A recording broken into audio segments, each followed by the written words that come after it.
Welcome back. We are talking about medicine and law and the link that exists between the two. And we are talking to Professor Kiama Wangai, a medical lawyer. Professor, before we took the break, you were telling us about, in brief, about what medical law entails. But I'd like to find out, I'm very curious about why you decided to take this path. You said you were trained as a medical doctor. You practiced for some time. And then you went back to school and got trained as a lawyer. So how long did you practice as a doctor? And is there one event that you could tell us about that made you realize I need to go back to school and I need to study specifically law? Well, I practiced medicine, like I said. I've practiced medicine, seeing patients for around 7 years. That was my practice.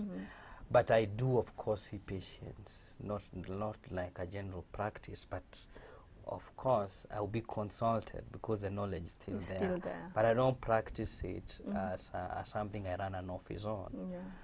I had to shift to medical legal practice. The reason, of course, why I moved is deeply personal. Obviously, if it was not personal, it would not have the requisite passion to go with it. Because it was a new trail, a new area. No one knows about it. People knew pure doctors and knew pure lawyers who went and did whatever. So what I was trying to create is something just known to my mind. And so it had to have a drive. The drive was, there was one day, really, when I was doing my internship, and we had this patient, an old man, and he was 60 years of age. I was the intern then, and was coming in as a daycare patient to go to theater just briefly and then go home. So came overnight for preparation, and I did the preparation for the patient, and I was sure that this man will be fine. And I do remember speaking to the sons out there and telling them this is not a major problem. I mean, it should be the way I know it. It's going to go and see something, and then they go. And then when we went in, when theater came to place, the patient didn't wake up. Really? Yes. Okay. And then in my mind, I knew what had gone wrong, really. It had nothing to do with the patient. Something was not done right by the persons that were there. By the doctor, the surgeon. Yeah, I don't want to apportion blame now because you're on media and I'm a lawyer and I wouldn't like to be sued. But you asked my personal experience. So then we then had to talk to the relatives, the same people I had spoken to, and try and cook some form of a story of what may have killed their father. I mean, that just didn't sound right to me. Because I thought, supposing I was not a doctor, and supposing those we are talking to, I'm one of them, being cheated like that. You see, it's only that I went to med school, isn't it? But supposing I didn't go to med school, and those people rely that the knowledge you're having is you're holding it in trust for society. So I made up my mind, I guess. Now, if this matter were to go to a lawyer, the lawyer would never know some of the details. Yes. So I saw darkness because you need to sue someone, not necessarily to revive this person, but you need to be compensated. The hospital bill, the loss. Some of these are breadwinners. Some of them have little children. Some of them have some young wives. Joined the other day, they come, they earn money in Nairobi. They take to the village. It's a whole chain of dependency here. Who covers that loss in 2 minutes? So someone needs to be sued. But would a pure lawyer do this? No. A pure lawyer would not understand. We're not the wording itself will just cause blindness immediately. I mean the jargon. Yeah. I mean the writing itself Yeah. would scare you. Yeah. So I thought, no, this I have to do. I have to live medical practice, Yeah. and I have to do this. And I went back to undergraduate in the university. It's a difficult thing. My colleagues didn't think I needed to do that. They thought I should have pursued a clear career, health career. Yeah. But I told them, no, there's still time. I'll come back once we've set up the stage. People know their rights. We have lawyers that can ask questions. I can always come back. There is no adding an extra surgeon, but there's no medical lawyer here. Yeah. This is an area that requires society to know that they've got rights. Yes. You know, Yes.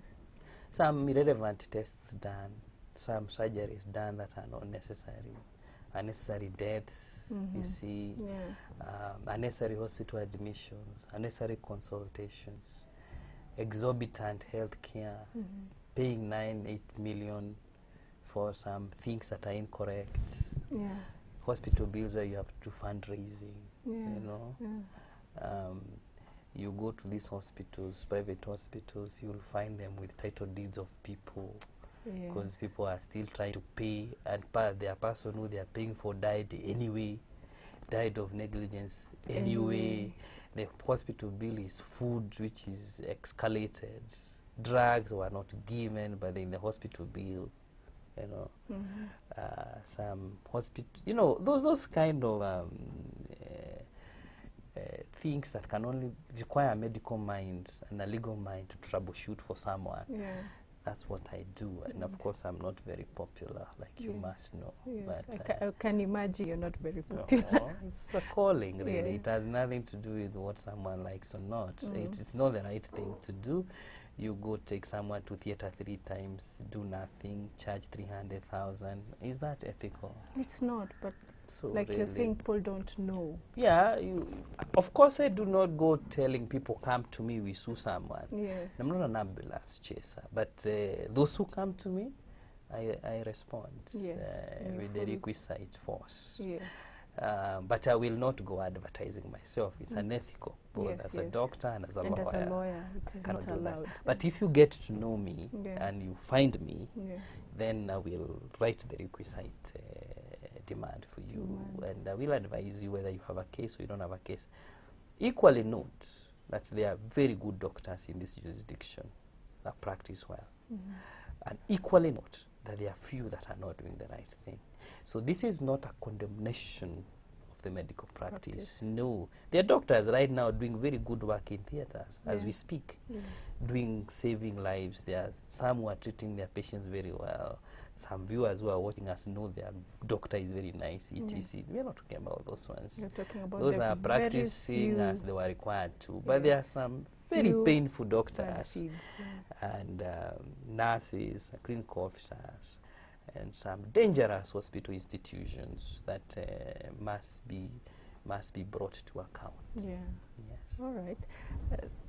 From the practice that you have been practicing now medical law for, you said, about 8 years. 8 years now. About 8 years. And from that, you have already told us what your motivation is.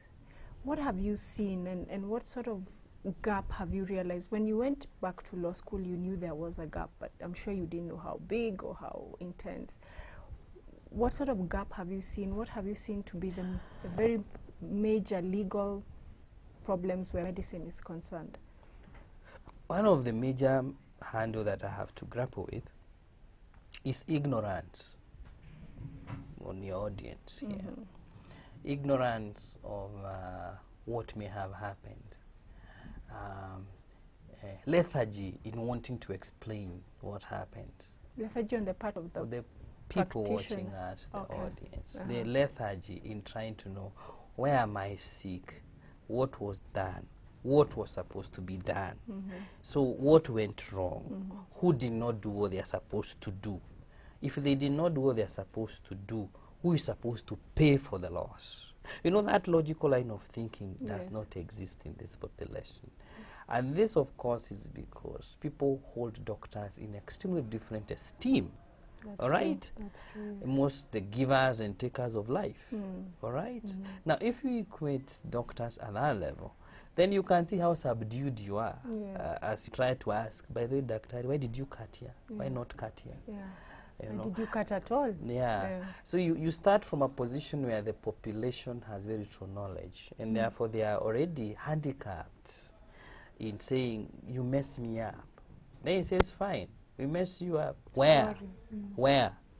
You see, you don't have someone in the profession, everyone does not tell. So they all keep quiet. So how will you troubleshoot? So no one is helping with medical knowledge. That's one. The second one is they're so willing to accept loss. You know, people, is so willing to say it's okay, it's the act of God. You know, let's go and bury. Let's forget it. Let's move. And you keep burying these mistakes for a very long time, which reduces the forensic level of practice in the country, because you need to do forensic audits and say, so why did that person die? Not because you revive that person, but because the ones who are alive will also die that way. Yes, you need to so you need to go and say, you need to correct this mistake because we are also going to go to the same healthcare.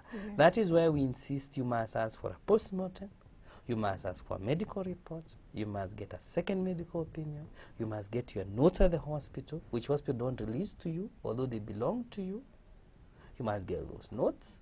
You must take them to another practitioner who tells you this is what happened and this is your course of action. Equally, the lawyers in our jurisdiction, we try to train as many as possible, because lawyers, of course, are important in enforcing rights. And we're interesting a group of lawyers who will be interested to go and spend a bit of time understanding the language of medicine, not how to treat patients, but understanding the legal cogs and wheels around law that relate to the practice of medicine. You don't need to know how to fly a plane, for example. All right? But you need the pilot to speak to you and tell you this is how we move, this is how we move. So how did you move that way? That's logic. Does not require you to have gone to a flying school. All right? But you need to be told that generally the plane flies this way. All right, so you'll be able to how understand did it go if this it crashes way? and what went so wrong. how do we check? Where is that black box thing? So what does it say? You see, that's kind of joining the dots. If we get some lawyers that can do that in their offices, they'll find this, your viewers, and say, I went to a doctor, this surgery didn't go right, this bill is too high, this hospital is charging me too much, this person died, these are the reports. Do we have a case? So then you should have someone saying, yes, based on this, I think this is not correct. This is correct. Let's get an opinion. This is not correct. This is too much money, 9 million, 10 million in this place. So how do we then ensure that it's taken care of? All right. So those have been part of the issues I've come across. The judiciary, of course, our judges are also coming up to speed on these issues, because you also need a judge who understands. So, but we have judges who are able to understand the events and they're able to respond, say, I think there's something wrong in this society. Because by the time you take the case to court, you need a judge also to understand what did this doctor actually do? Because the judge is supposed to be fair to both parties. So we've done very well, and with this kind of programs, of course, and the enthusiasm, I think the future is bright. The future is bright for you. All right, I think I have 2 more questions as we wind up. Briefly, one is,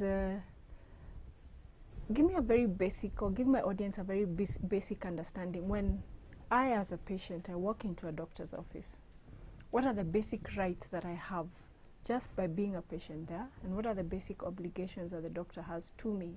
Like you were saying, for example, there is this idea that doctors are, semi-gods, that a lot of people will not ask, but Dr. what medicine are you giving me? But what is wrong with me? They don't want to ask questions because they feel they're going to offend this big person who they call doctor. So is a doctor obliged to do certain things?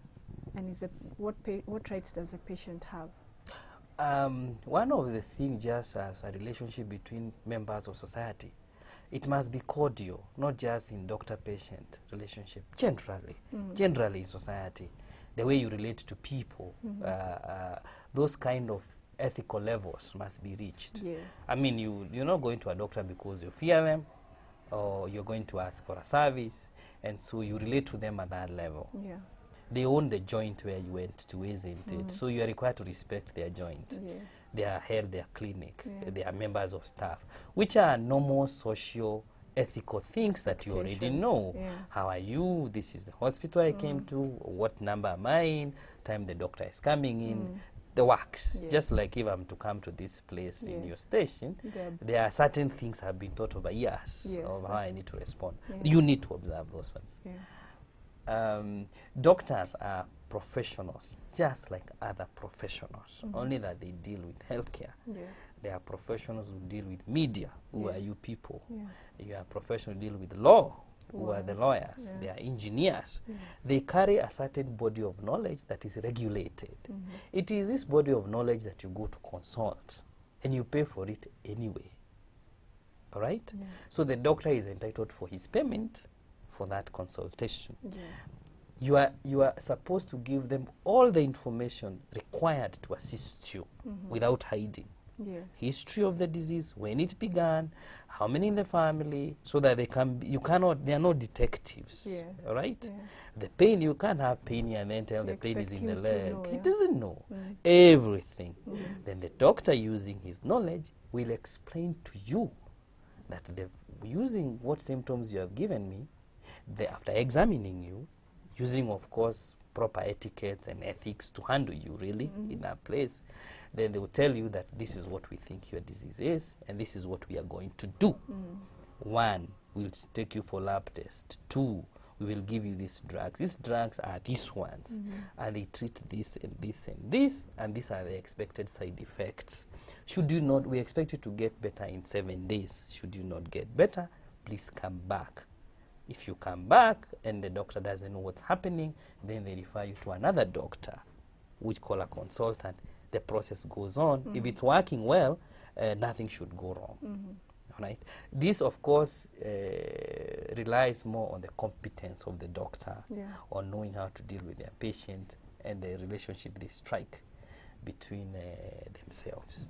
Yeah, which they are trained really, which I cannot be able to say it on media. They are trained. That's why they went to medical school. Yeah. Yes, Trained so they on have it that as well. knowledge. They have those skills. That's why we train them, and that's why we are trained. So it is that service you look for within the medical fraternity. Yeah. Yes. All right. So it is the main obligation of the patient is to disclose as much as you Disclosure, can possibly full do. disclosure. Yeah. Because if you hide something, then you'll Then be it is taken your to a own- different kind of treatment. You may end up in theater, Which is you who Which didn't is say your whatever you're fault. supposed Yeah. to do. yeah. Although, of course, the doctor has skills to be able to elicit that information, but why do you want to make your doctor a detective? Why didn't you go and say this is the Yeah. manenos, Yeah. and therefore This this is is the how it problem. is? We need to And the proceed. patient has a right to ask questions. Oh yes. Yes. You have a right to say no. I need a second opinion first. Daktari, can I call my husband, for example? Can I call my mother, for example? Can I get a friend who knows medicine a bit and ask? You're supposed to have And that you're supposed to leeway. be, the doctor is supposed to allow you to ask why have you done this? He or should. what is wrong? He should. Okay. There's nothing to hide. Medicine is even in Google. There's nothing to hide, really. This is what I'm suffering from. You're telling me this. Can I ask? Because it will cost me this much. Okay. Probably don't have the money. I don't think I want to go for surgery. Is there another alternative apart from Ah, surgery? Yes, yes. Must I do surgery? Yeah. What are the problems in surgery? All those things must be told to you, and then you go to another person, get a second opinion. Of course, you'll pay this doctor for his initial consultation, so there is no loss anyway. Yeah. So if you like him or Then you her, can go then back. you come back, and that is how it should work, back and forth. Yeah. All right. So lastly, the other thing I'd like to get from you, are you training other people within your field? Are you still a lone ranger in this field? No, we do have, like you just heard me say how long it has taken me Yes. to train to be this. Yes. So what we are trying to do is to troubleshoot to kind of fast track the training to a couple of lawyers, and there are a number that are interested. We should be able to have some by the end of this year. Oh, I see. That's Yeah, we should have a number of, probably our intention is to have, to train like 10 lawyers a year on the skills and how to go through the documents and then the judiciary. Because this area that we are discussing today is so important, because you can just quite die in those jokes. Yeah, that's true. Many people have died Yeah, in those. you could lose property in these jokes. You can be disabled. You can lose your eye. You can be disfigured. You can psychologically suffer. So this is an area that I would interest more people to be keen about, and even your audience, should they have medical issues, it's important to find a lawyer and ask them whether the lawyer can handle those issues. It's important to ventilate. Don't just have an event in hospital and go home and do prayers. I'm not saying prayers are a very bad thing.